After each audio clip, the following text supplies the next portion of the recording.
You know, I've been asked many times over the years the question of, what made you decide to be a sister? And that's always been a hard question for me to answer because there wasn't any great enlightenment or big call kind of thing. I think I just knew for a long time that was what I really wanted to do. But I was dragging my feet a bit.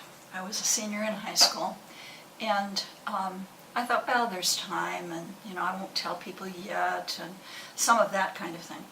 So I remember clearly the day I could no longer do that, because I had applied for a scholarship, and I received word in the early evening that I was being awarded a 4-year scholarship that I had applied for. And the catch was, I needed to let them know within 24 hours whether I was accepting it or not.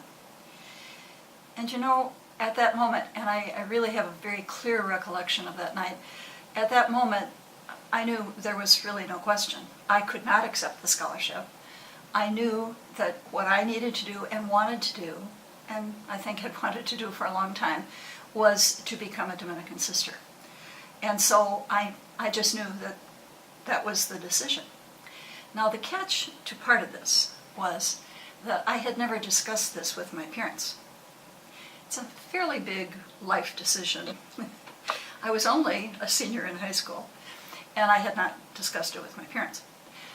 So I thought, well, you know, I need to talk with them about this. And the secondary glitch was that they had company that night, and the company didn't leave until about midnight. So at midnight, I said, Mom and Dad, I think we need to talk before we go to bed. And at that point, I told them what had happened, and that I just knew that I needed and wanted to enter the convent rather than accept the scholarship.